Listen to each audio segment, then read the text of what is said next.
안녕하세요, 여러분. 기침이나 기관지가 안 좋아가지고 가래가 자주 나오는 사람들, 그다음에 평소에도 숨쉬기 힘들고 폐가 약하신 분들 많죠. 요즘에는 이제 코로나 때문에 전 국민들 전 세계가 지금 힘든 상황이라서 어디 가서 기침 좀 나오려고 하면 얼마나 눈치가 보이고 스스로 당황하시는지 몰라요. 하지만 평소에도 늘 기관지나 폐가 안 좋으신 분들은 또 그 나름대로 좋은 방책들 가지고 계시면 좋겠죠. 제가 거기에 도움이 될 몇 가지 정보를 오늘 준비를 해봤습니다. 기관지가 안 좋다, 폐가 안 좋다, 숨쉬기가 좀 힘들다, 이런 사람들, 가래가 자주 낀다, 이런 사람들은요, 기본적으로 열증이에요. 물론 다른 의견들도 있을 수 있겠지만, 어, 본인이 자기가 생각할 때는 추위도 잘 타고 더운 것도 못 참지만 추위도 잘 탄다 생각하더라도 일단 기관지나 폐는 어, 그쪽으로 쓰는 약재라든지 또 거기에 좋은 음식들이요 다 시원한 성질을 가지고 있어요. 그러니까 무슨 뜻이겠어요? 열정이라는 말이죠. 본인이 춥다고 하더라도 전체적으로 봤을 때는 그분은 열이 있는 거예요. 열이 있으면 특히 흉중에 열이 있으면 점막이 잘 마르거든요. 기관지가 점막이에요. 우리 입술처럼 이게 기관지가 점막이고 또 폐도 완전히 이렇게 아주 굉장히 얇은 막으로 되어 있고 또 그것도 점막이라고 보면 되고 이 바깥에 산소랑 혈액이 접합하는 그런 부위잖아요. 이런 부분들도 열에 너무너무 취약해요. 그래서 좀 시원해져야 되는데 이게 약간의 열만 좀 그곳에 모이게 되어도 그 부분이 쉽게 말라버려요. 그래서 이렇게 마르면 이제 큰일 나잖아요. 점막이 예를 들어서 여러분 입술에 이 점막이 말라버리면 대번에 찢어지는 거 아시죠? 입술 찢어지면서 피 나는 그런 거 보신 적 있을 거예요. 자주 그러신 분들도 있고 이 기관지도 마찬가지거든요. 그러니까 이런 부분이 열로 인해서 마르게 되면 우리 몸에서는 서둘러 거기다가 물을 뿌려요. 그러면 열과 물이 만나서 끈적끈적한 가래가 만들어지는 거예요. 그러니까 보통 기관지나 폐에 좋은 음식이나 약재들이 다 시원한 성질이다. 그래서 기본적으로 이런 분들은 열증이다. 이렇게 이해하시면 되고요. 제가 가장 기본적인 음식 재료들 중에서 세 가지 정도를 꼽아봤어요. 평소에 먹으면 좋은 것들. 이게 다 대체로 하얀색을 띠고 있는 채소인데요. 채소 과일이죠. 과일 중에서는 배가 있고요. 사과보다는 배가 좋고, 그 다음에 야채 중에서는 무하고 도라지가 있어요. 저는 여기에다가 어, 더덕 이런 것도 좀 이렇게 넣어서 생각할 수 있는 것 같아요. 더덕 있죠. 더덕이나 도라지, 무나 배. 이런 것들을 평소에 여러 가지 형태로 해서 자주 먹게 되면 그 시원한 성질로 인해 가지고 우리 기관지, 폐 이런 쪽을 좋게 한다고 하거든요. 제가 재밌는 이야기를 예전에 들은 적이 있는데, 그분은 아주 옛날에 자기 아이가 어렸을 때 이렇게 젖먹이일 때 어디 가서 약을 구할 수도 없는 입장이었대요. 약을 구할 수도 없는데 애가 자꾸 얼굴이 빨개지면서 기침하다가 토하고 이렇게 되잖아요. 젖먹이일 때. 그러면 그 쪽파 있잖아요. 보통 팥뿌리가 열을 내리거든요. 그런데 대파 뿌리는 너무 세고 그 대신에 쪽파 한 두 쪽이나 세 쪽 정도 그 뿌리를 깨끗이 씻어가지고 잘라서 그것을 이렇게 좀 커다란 수저에 무즙 있죠. 무즙이나 뭐 배즙 이런 거 해도 되고 아니면 그냥 물에다가 그것을 그 쪽파 뿌리 두 개나 세 개 정도를 넣고 이렇게 촛불 위에서 팔팔 끓인대요. 팔팔 끓여요. 요즘에 우리가 응용할 때는 그 정도 분량이 1회 분량이니까 한 뭐 3회나 5회 정도 분량 작은 주전자에 물을 넣어서 끓이면 될 것 같아요. 그럼 1회에 팥불이 두 개니까 뭐 하루치나 이틀치를 한꺼번에 하려면은 계량 스푼으로 그 물을 정할 수 있잖아요. 그렇게 해서 파를 이렇게 한 뭐 몇 분 정도 이렇게 끓인다는 거죠. 그러면 그 파가 연하니까 금방 익잖아요.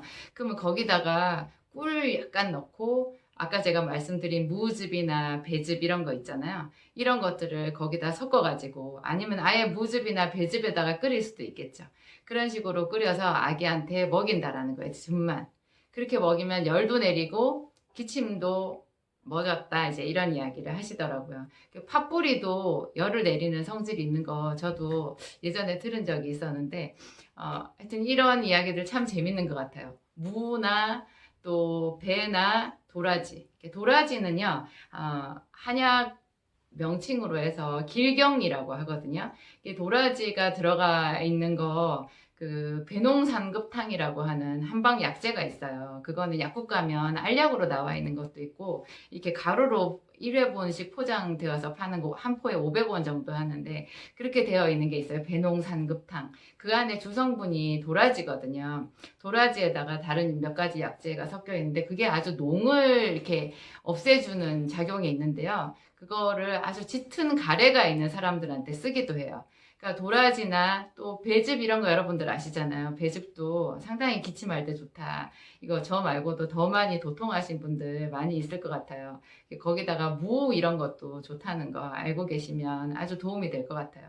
꿀은 사실 꿀 자체는 좀 달고 따뜻한 성질이 있죠. 그래서 열을 가하지만 이것을 아주 소량으로 해서 감미제로 쓰게 되면 그게 꿀이 열을 가하는 것보다 오히려 감미제로서 효과가 있고 또 꿀이 염증을 해소하는 그런 작용이 있어요. 그래서 꿀은 넣어서 끓이지는 않고 이미 끓인 거에다가 꿀을 약간 가미를 해서 이렇게 쓰게 되면 좋은 것 같아요. 저는 이제 이거 외에 그 한방 과립제로 쓸 수 있는 것, 한약이죠. 그러니까 한약하면 보통 첩약으로 해서 뭐 약탕기에 넣어서 끓이고 이렇게 안 하셔도 되고요.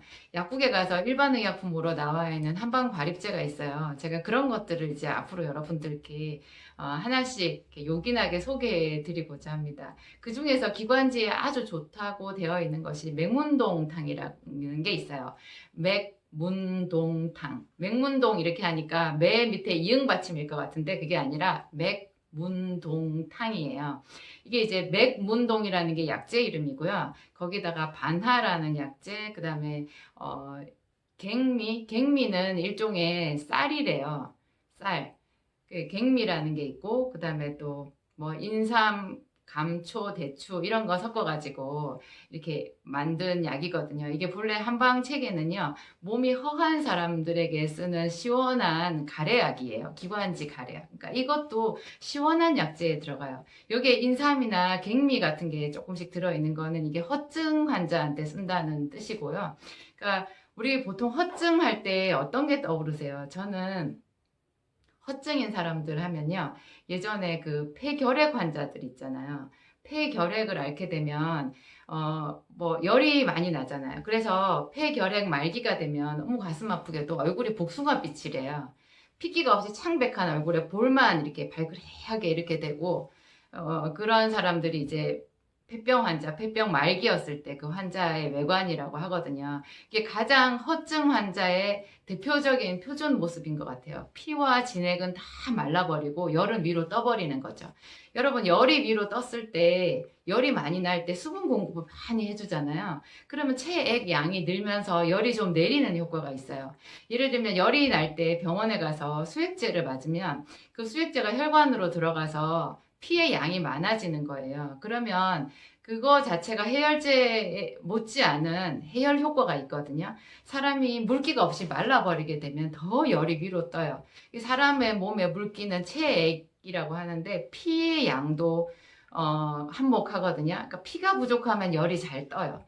그래서 맥문동탕 같이 허증에 쓰는 그런 기침약은요, 안에 갱미라는 게 들어있고 인삼 같은 게 들어있는 거예요.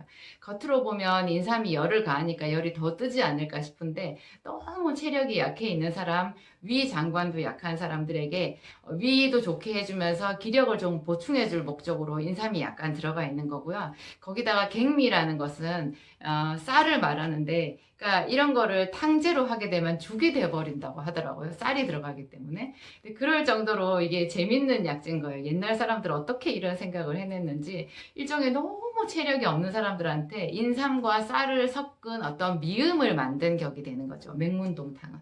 거기다가 맥문동이라는 좀 서늘한 약재, 그 다음에 반하. 반하라는 거는요.